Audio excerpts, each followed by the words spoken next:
Tayo po ay manalangin.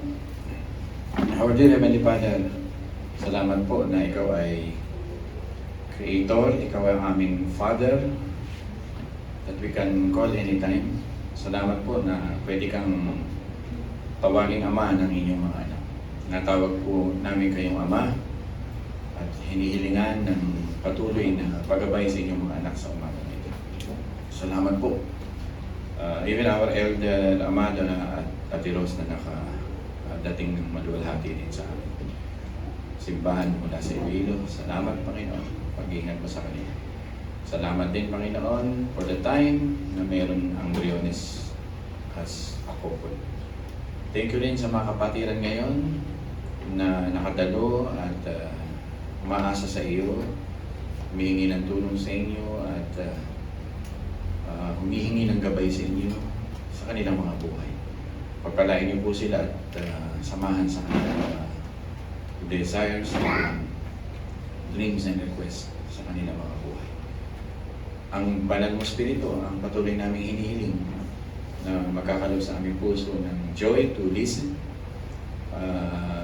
an atmosphere of joy in our hearts because our God, our Father is a God who answers prayer. Salamat po sa umagang ito.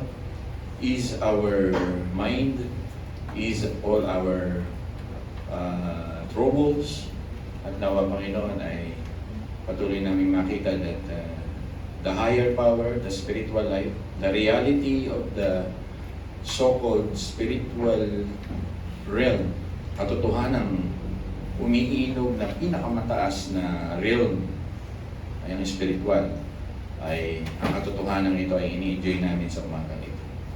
Celebrating you, worshiping you, and acknowledging you as true and 100% talagang buhay sa lahat ng dako at sa aming mga buhay sa umaga. Bless us indeed, Father, at ikaw nga po ang magbigay ng kaaliwan sa lahat ng aking kapatiran. Marami pong salamat. In Jesus' name we pray. Ang lahat po ay magsabi ng Amen. Lumako po tayo sa ating pag-aaral. Ang panalangin po ba sa inyong buhay ay ano ho kayang lugar sa inyong mga puso? Anong lugar ang panalangin sa inyong mga puso? Isimula na po ako na magturo. Ito kaya ay nagbibigay sa atin ng pangunahin sa ating mga puso? Ito kaya ay sa oras lang na meron tayong pangangailangan ng panalangin? O walang lugar sa ating buhay ang pananalangin kung kailan na lang maisipan? I hope ay ang buhay ni Jesus Christ ay maging halimbawa sa atin. Wala na kung tayo ibang tutularan. Wala na tayong ibang susundan ng mga bakas. Talagang tatagaluin ko ng gusto ngayon. Kundi ang mga yapak ng ating Panginoon sa pananalangin. Ang pananalangin po ba ay inyong minamahal? Ang panalangin po ba ay inyong pinagdiriwang sa buhay? Ang panalangin po ba ay binibigyan nyo ng malaking antas sa inyong buhay pagkatao sa maiksing buhay dito sa lupa? Kayo po makakasagot niyan kahit alam na po yan ng Panginoon. I cannot judge you regarding your prayer life. But you know, naniniwala tayo kung hanggang saan ang aspeto ng panalangin. Marami pong mga mahuhusay na manunulat ang nagsabing pag wala kang pagmamahal sa panalangin talaga, ito po ay malamang hindi ka anak ng Diyos. Ito po ang atmosphere kung sa ng pakiramdam, thermostat, ano ba tawag dito? Ito po ang batayan o sukatan na ikaw nga ay anak ng Diyos. Kung baga sa aircon, panahon natin ngayon may thermostat, malalaman mo kung ano yung init ng panahon. Yung lamig sa loob, aircon pala ng ating iglesia. At meron tayo dito sa Pag-asa na umaalam ng heat index. Ganun din daw ang prayer life, inaalam nito ang iyong tunay na kalagayan. So simula pa lang na aking pagsasalita sa iyo, walang maghuhusga sa iyo, kundi ang sarili mo. Kamusta ang prayer life mo? Meron ba? Maisipan lang ba? O pag may pangangailangan lang ba? Tumatagal ka ba? Minamahal mo ba? At talagang nag-i-spend ka ba ng oras sa pananalangin? Kung pipikit mo ang iyong mata ngayon, pwede bang pumikit tayo sandali? Kahit mga 30 seconds lang. At magsusuri ka sa iyong buhay at makikipag-usap sa Diyos patungkol sa iyong prayer life. Ano ang sasabihin mo sa iyong prayer life? Pasasalamat? Paghingi ng tawad? O prayer request? Paghingi ng tawad dahil wala kang panahon sa Kanya? Prayer request dahil may hinihingi ka naman sa Kanya? O pasasalamat dahil tinugon na ng maraming beses sa iyong buhay ang iyong panalangin? Pwede na pong dumilan. Tularan natin ang ating Panginoong Jesucristo sa Kanyang buhay pananalangin. Nung makita siya ng mga alagad, ang sabi sa Kanya, Panginoon, turuan mo kaming manalangin. Hindi, Panginoon, turuan mo kami mag-preach. Panginoon, hindi mo kami turuan magpabuhay ng patay. Panginoon, hindi turuan mo kami magbigay ng milagro. Ito yung nakarecord na bukod tanging nagpaturo sila. Prayer life. Mga minamahal, hinukukay ng Diyos ang inyong mga puso patungkol sa buhay pananalangin. Nawa, udyukan tayo ng Banal na Espiritu sa umagang ito sa ating prayer life. It is fundamental discipline. Attending fellowship, reading the Bible, attending worship service. Pero ito po ay pananalangin maibabaon ninyo kahit saan man. Paano po tularan ang ating Panginoon? At ito po yung mensahe na binasa sa atin na ating kapatid na si Tantan. Una, sa pasimula ng inyong araw, tularan ang Panginoon. Sa pasimula ng araw. Kaya umaga. Ang binabanggit sa Marcos 1:35 hanggang 38. Bago dumako ang ating Panginoon sa kanyang ministeryo, sa kanyang pagpapagaling, sa kanyang pangangaral, sa kanyang pagdalaw sa mga hikahos, sa kanyang pagbibigay ng kaaliwan sa Samaria at Judea, ang kanyang unang ginagawa ay dalawin niya ang kanyang ama. Napakahalaga nito sa buhay ng ating Panginoon. To see the new day's opportunity by opening His heart in prayer. To overcome hurdles in life. Para pagtagumpayan ang mga hadlang sa buhay dahil nagkatawang tao ang Panginoon, Banal na Espiritu ang kanyang kalakasan, ay sinisimulan niya ang kanyang buhay ng panalangin. Siguro kung magte-theology kayo, ang Diyos ay Diyos, si Kristo ay Diyos, ikalawang persona. Bakit kailangan pa niyang manalangin? Alam naman niya ang lahat ng bagay, nakikita niya ang asno kung anong gagawin, kung nakatali. O creator siya. El Elohim, ano tawag dito? Singular and plural, plurality of God. Bakit kailangan niyang manalangin? Hindi niyo ba nakita ang malaking reflection doon? Ang Diyos ay kailangan manalangin para turuan tayo na sumunod sa kanyang yapak. Kasi tayo mga disciple, tayo ay tinatawag na follower dito sa Biblia. Pag follower, kailangan niya mag-set ng example. At ang example niya, ang unang pangunahin na gusto ng Panginoon na matutuhan ng mga anak ng Diyos at disipulo ay pagmamahal sa panalangin. Maraming taong dito matagal dito. Kaya nila makipag-usap ng matagal sa tao, gumawa ng maraming endeavor sa buhay, pero ang panalangin marami rito ang nahihirapan. Tama po ba mga minamahal? Hindi lang kayo, kundi mga anak ng Diyos sa mundong ito. Ito po ang pangunahing struggle sa kanilang buhay ay ang spiritual na pakikipagdigma sa pananalangin. Marami lang nananalangin pagka may kailangan. Marami nananalangin pag may problema. Pero yung day to day, yung araw-araw, ay mahirap gawin ng iba. Ang Panginoon sa totoo lang, siya ang guide eh. Siya ang daan eh. Siya ang wisdom.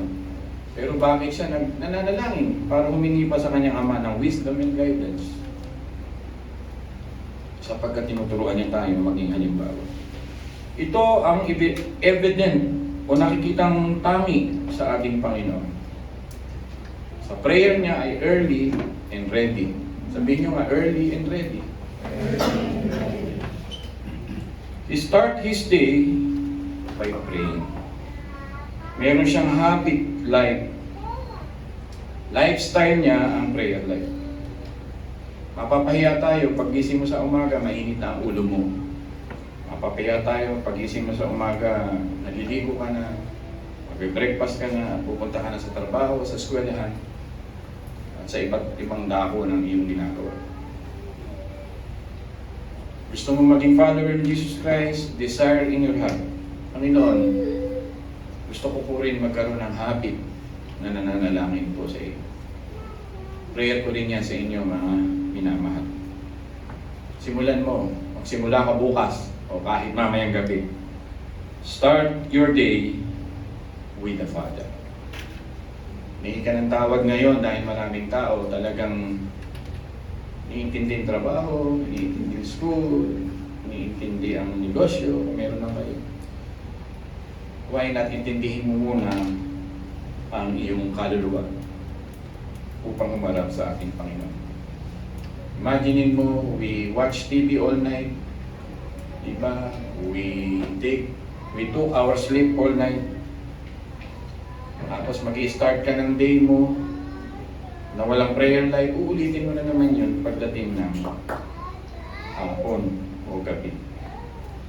Mga minamahal, magkaroon ka ng day with determination in prayer. Totoo po yan. Kahit ako, nag-i-struggle yan sa panahon na, Lord, parang ayoko manalangin. Pero humihingi ako ng tulong sa panahon na yun na lalong manalangin.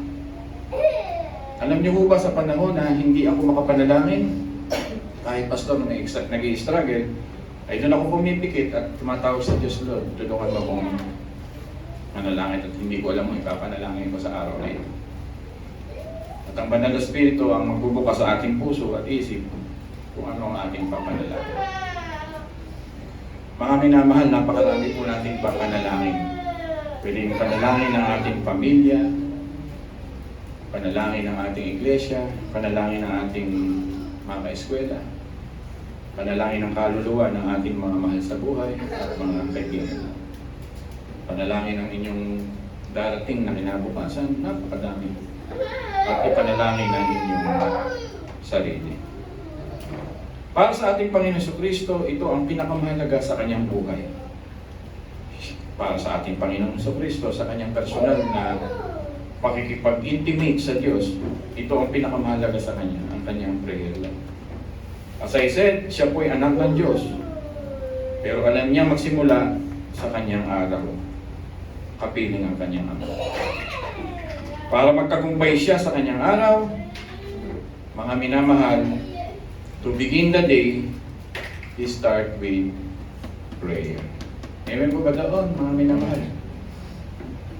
Huwag kayong mag-alala, lahat tayo may struggle dito. Hindi ko kayo sinesermonan dito, pati sarili ko. Kaya ako nagbabakasyon, kaya pupunta ako sa mga bundok-bundok. Yan ang aking gustong gawin. Yung pagdilat ng mata ko, kinakausap ko ang Panginoon. Kaya salamat sa Panginoon sa mga opportunity na ganyan. Lalong naniniig, nananaig. Kaya I hope you find that point number 2, to begin the day. Sub-point ay magkaroon ka, una oras, pangalawa magkaroon ka ng lugar. Lugar para hindi ka ma-distract o ma-disturb. Si John Wesley po ay nagkaroon na ng yung simiento na bahay nila sa room niya ay nagkaroon na ng ukit yung simiento dahil lagi siya nakaluhod araw-araw. Nung mamatay siya, nakita sa buhay niya evident na siya ay prayerful. He changed the time, yung panahon niya maraming na-convert at na-revive. Ang buhay pala niya ay manalangin. Si Martin Luther na founder ng ating Reformation, Protestantism, sabi niya, napakarami kong gagawin.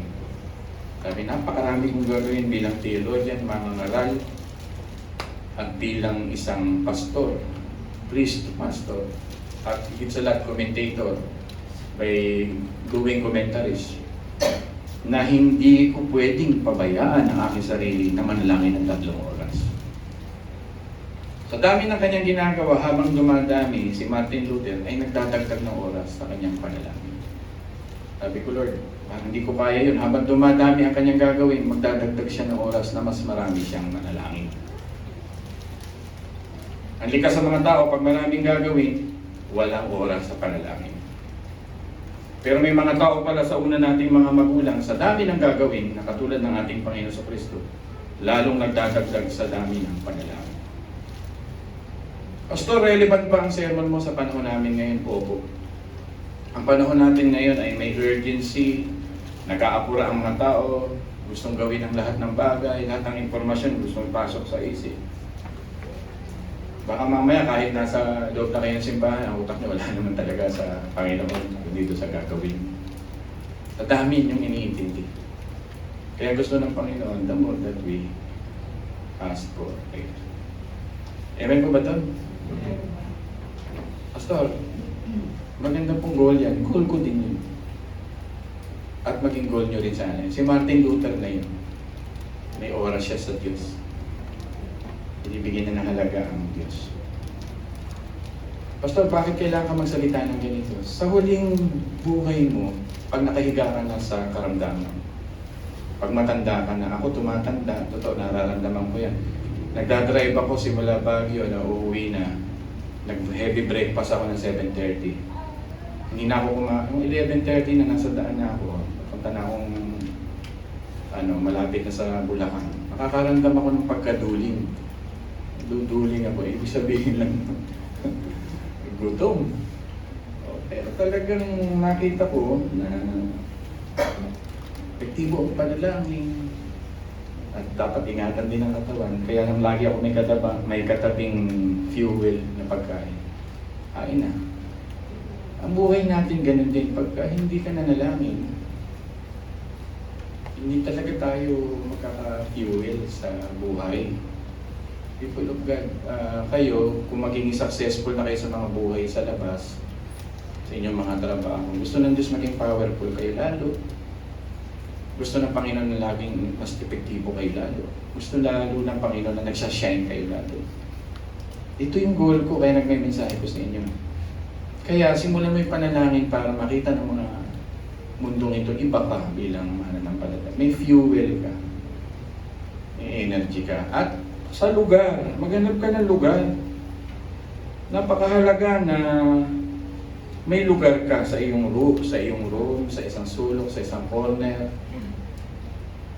Kung mayroon kayong bahay na medyo may tahimik na lugar to, make it quiet, may music ang konti. Do sa heart nakatingin ang Panginoon, pero nakakatulong yung lugar kasi ang Panginoon pag gusto magpahinga, sasakay sa bangka. Si Moses gusto magkaroon ng intimacy sa Diyos. He will really going to uphill, aakyat siya. Why? To talk to the Lord. Dami mong panahon sa girlfriend mo makipag-usap, boyfriend mo, sa Diyos. Di ba nakakahiya, di ba? Wala kang time. Sa asawa mo, kung nag-share mo na si Pastor, dami mong panahon makipag-usap. How about sa Lord? Kailan kaya magkakaroon ng conversation sa loob ng kainan na hindi Korean telenovela pinag-uusapan ko dito? Huwag ka mas na yung prayer life mo. Di ba? Luma na yung mga King Daland eh. Luma na yung mga The Glory. Ano ba mga uso ngayon? Hindi ako masyadong updated ngayon eh. Ay kay Aga, nasa Netflix na. Ano title mo kay Aga? Worry po kayo. Napanood din eh. Updated kay Boy Abunda, Pastok. Lagi siya may time doon. Pero how about nag-share mo na si Pastor? Talking to God. Pastok na yun ha. Lord, pag-usap ako kayo sa iyo. Thank you, ingatan mo ko. In Jesus' name, amen. Pasto.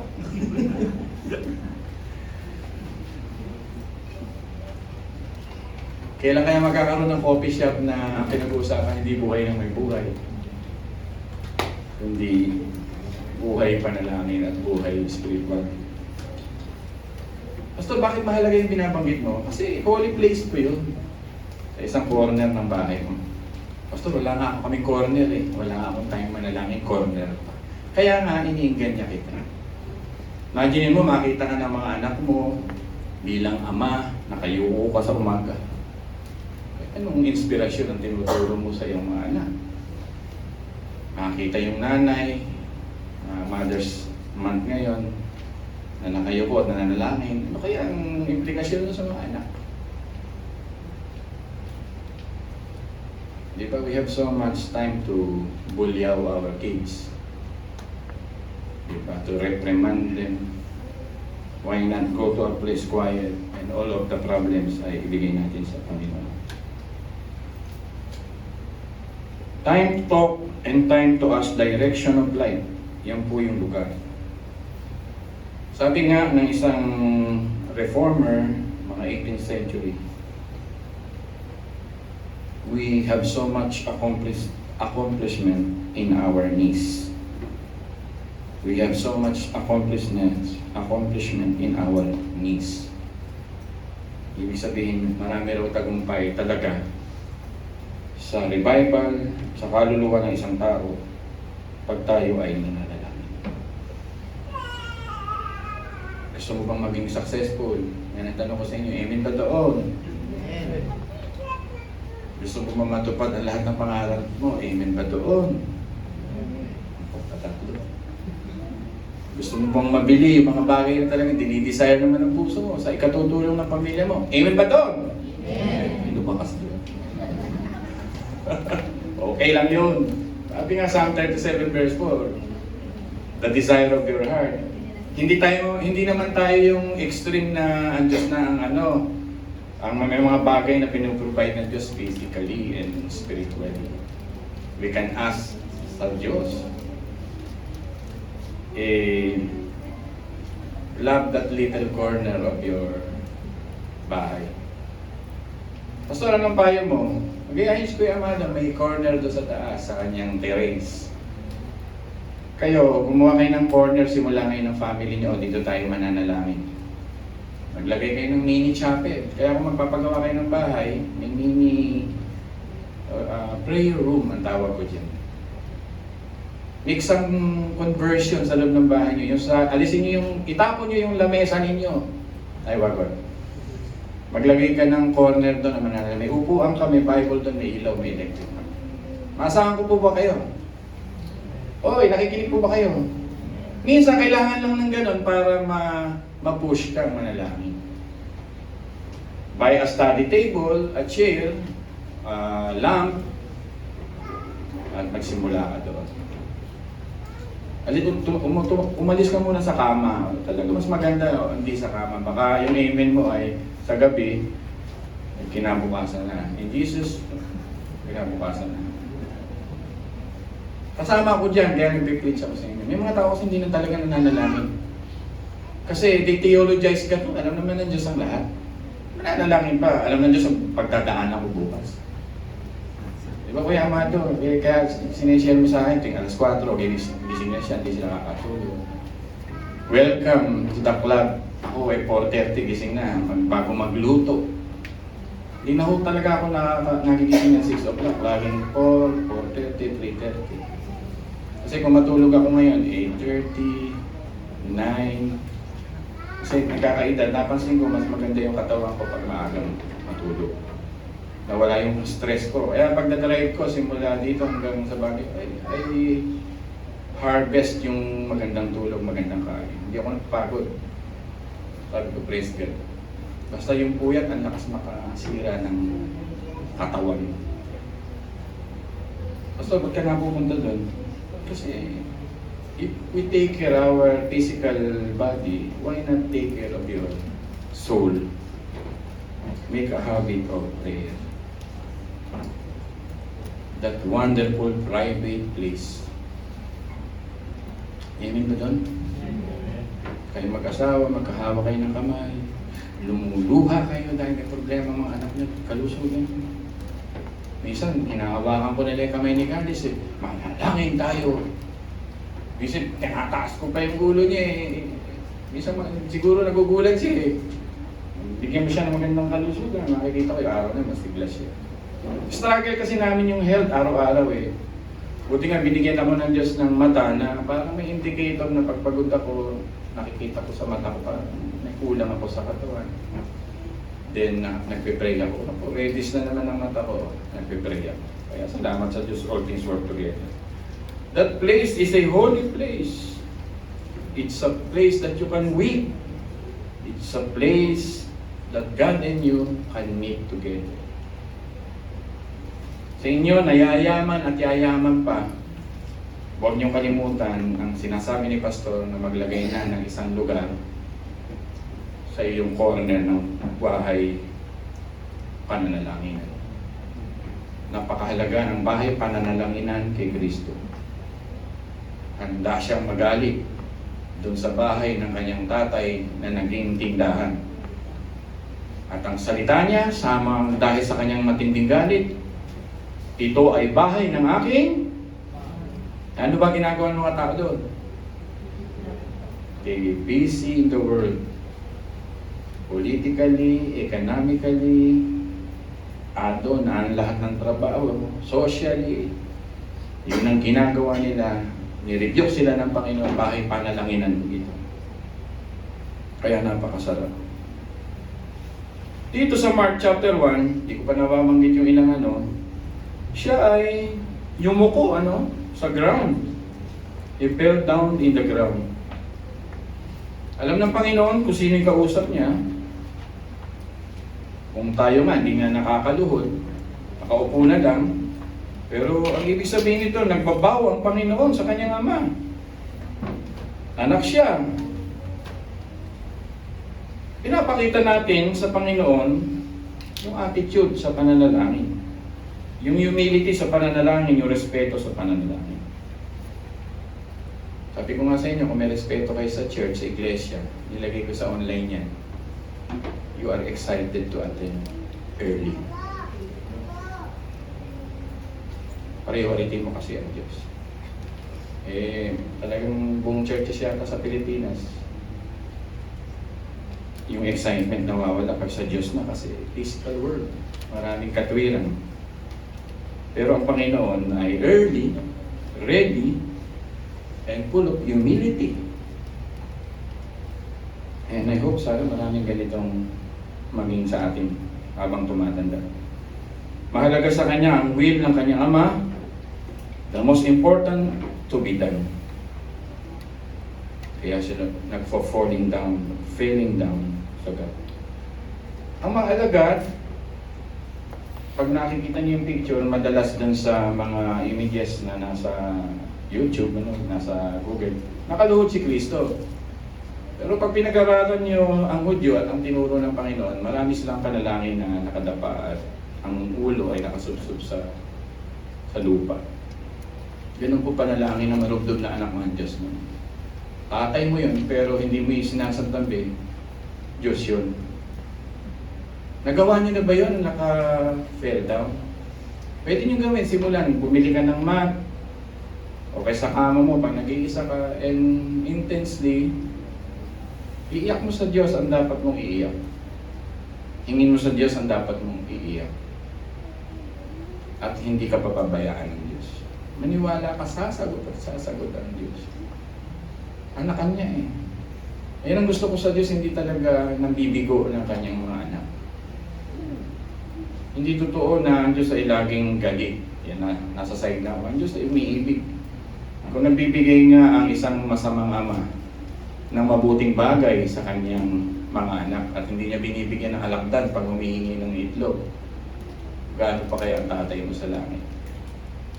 Ano ba hinihingi mo ngayon? Ito na naman si Pastor Ariel. Kasi nasa man tayo ng ganyan eh. Ako hinihingi ko, long life.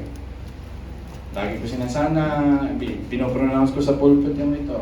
Makapaglingkod ako ng mahabang panahon sa Diyos. Makita ko yung mga apo ko na nagmamahal sa Diyos, yung mga anak ko na naglilingkod sa Diyos. Yun lang hinihiling namin mag-asawa, na ingatan at bigyan ng magandang kalusugan para makapaglingkod pa sa Diyos. Pero hindi ko yung hinihingi na maging 180 pa ako. Hindi na po yun. 200 years, hindi naman. Makatungtong lang sa 75 pataas, pwede naman hingin. So, ang lahat ng yan ay magaganap pag tayo ay nasa lugar at oras. Simulan mo na, mga minamahal, hamunin ka ng prayer life. Pangalawang pinag-uusapan natin, dito nanalangin si Jesus ng buong umaga. Ito namang binasa sa atin ng kapatid na Tantan, Luke 6:12-13. Si Jesus ay nananalangin all night. Meron din pala siya ugaling nananalangin ng all night. Ang purpose dito para siya magkaroon ng major decision in life. Ang decision niya rito to choose a disciple. Pag binasa ng Luke 6:12-13, para siya mamili ng 12 apostoles para gumawa siya ng entire mission. Yan. Para makita niya yung major needs ng ministry niya, yung partner niya. Kaya all night siyang nag-pray. Maraming instances na ang Panginoon ay all night na nagpe-pray. Hindi lamang pagpili, kundi yung pagharapin sa kanyang kamatayan. Dito na yung malalim na level, mga minamahal, nakikinig po ba kayo? Nagawa mo na bang manalangin hanggang umaga? Pastor, 5 minutes na, hindi ko mag-pray. Bumagapon pa, hanggang umaga pa. Ang tawag dito prayer vigil. Kasi meron kang hinihingi sa Diyos na direksyon. May mga karamdaman ba kayong matitindi? I am not teaching a prosperity gospel. I am teaching only that you can ask in the name of Jesus Christ. John chapter 15. Anything, everything. A-S-K. Sabi nga ni Spurgeon, the rule of the kingdom of God is asking.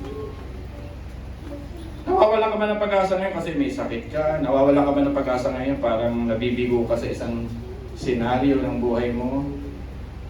Meron bang parang malabo sa tingin mo na gusto mo makuha pero hindi mo pa nakukuha? Bakit ka mag-aalala? Sabi nga ng Philippians 4:6, in everything, in anything. Sa lahat ng bagay, sabi nga ng Diyos, ay idulog mo sa panalangin. Pero yung panalangin nito, gawin mong mas marugdog, mas matamis. Pastor, bakit kailangan naming manalangin minsan ng all night? Sapagkat matindi ang mga assault sa ating buhay. Matindi ang agoning haharapin natin sa broken world na ito. Magkakaproblema po kayo bukas. Hindi ko sinasabi ngayon na. Haharap ka sa isang dilema pa sa buhay mo. Ang buhay ay hindi lamang bed of roses. May thorns din. At ang thorns na ito, pag nagaya mo ang Panginoon, dito sa prinsipyo ng all-night praying, ay i-design mo ang God's help, God's strength, and the sustenance of His grace. Kailangan lang makita ng Panginoon na tayo ay nag-unload sa Panginoon sa panalangin. Pastor, ang hirap niyan, mananalangin all night. Pero merong magkakabarkada, kaya mag-usap, di ba? Inaabot ng madaling araw. 2 kids. Sophia, eto na naman si Pastor Ariela. Hindi ito playground. Sophia, I will call you. Yan. Outside daw muna. Okay lang yan. Sige. Huwag kayo ma-distract. Sapagkat nandito tayo, si Pastor Ariela lang nandito. Mag-unload tayo sa Panginoon. Meron tayong too much to bear and burden sa ating buhay. Kaya kailangan natin manalangin ng gabi. Pastor, bakit nanalangin ng Panginoon ng all night bago siya umarap sa passion of week? Kailanman hindi ka tinuluan ng dugo sa iyong mata. Hindi ko alam ang scientific explanation nito, hindi ko pa nare-research. Siguro sa sobrang passion at ang marugdog na panalangin ng Panginoon, baka tumaas yung mga pressure niya sa loob ng katawan. Lumabas nga sa mata. At tumugulo ng dugo . Hindi because of too much emotion and prayer na magdamag, pumapatak ng dugo eh. Di ba? Dapat bang tularan ang ating Panginoon sa ganitong marugdog na pag opo. Diyos siya, pero pakita siya sa atin ng example ng He really loves prayer. Gusto niyang manalangin. Gusto niya maraming time sa Diyos. Gusto niyang nakikipag-ugnayan sa Diyos.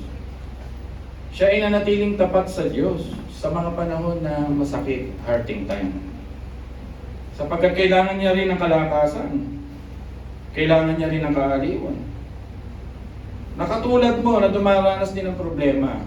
Nakatulad mo, katulad natin na dumaranas din sa hirap ng kalooban. Tinuturuan tayo ng Diyos na praying all night means eyes on God, not eyes on difficulties. Salamat at may pananalangin na ang ating mga mata ay pwedeng tumingin sa Diyos. Meron tayong damdamin na pwedeng ibuhos sa Diyos. Meron tayong paghihirap na dinadaanan sa buhay na pwedeng i-unload sa Diyos. Napakasarap na tayo'y anak ng Diyos na pwede nang ibigay sa Diyos ang ganitong mga bagay. Eyes on God, people of God, because of prayer, not in difficulty. Sinasabi ng Panginoon, ganito lamang, grant me the strength to change the things I cannot. Yung kung iinumin ko ba ang kopang ito, ngunit ang kalooban mo ang masunod. Alam niyo ko pa, yung cup ng suffering eh. Puputasin yung puso niya, alam niya yun eh. Puputasin yung kamay niya eh. Tutusukin ang noo niya eh. Tuturugin ang katawan niya na parang hayop. Alam niya yun eh. Kasi Diyos siya eh. Pero not my will, but your will. Kaya ang prayer daw eh, strength to change the thing I can and bear the things I cannot. Minsan sa buhay natin, ang prayer ang nagpapalakas sa atin yung mga bagay na hindi na natin kayang kontrolin. May mga bagay sa buhay natin na hindi natin kayang magawa sa gusto natin. Pero pag may prayer life ka, you will bear the things that you cannot change. Amen po ba doon? Kasi harap po kayo sa problema. Katulad ko rin. Tumatanda ako. Maganda pa rin pala tumatanda sapagkat I learn sa buhay ko ang dapat gawin. Totoo, may wisdom ang matatanda. The things to do, what really matters in life. Ang iniisip ko ngayon, paano pa dagdagan ang intimacy with God. Sabi nga ni D.L. Moody, every great movement of God can be traced to a kneeling figure. Kaya kung walang nangyayari sa buhay mo, trace it, wala kang prayer life. Less prayer, less power. More prayer, more power. No prayer, no power at all. Yan po yung charger na punong-puno na binibigay sa ating buhay. 100%. When life is tough, when life is great, pray. Sabihin nyo nga ho. When life is tough, when life is great, I will pray. Tayo po ay manalangin at magpasalamat sa Diyos. Mga minamahal, gusto kong kunin yung ginagawa sa inyo ni Ate Adeline. Si Ate Adeline, ay inassign ko na sa prayer time. Siya yung bahala kumuha ng magiging kating niya. Diba si Ate Rose, kukunin niya yung gusto niya. Tapos tuwing Lunes, mayroon siyang i-assign na may magbi-video, magpe-pray. Pero kung gusto niya mag-video ng whole month, pwede naman. Depende sa kanya yon.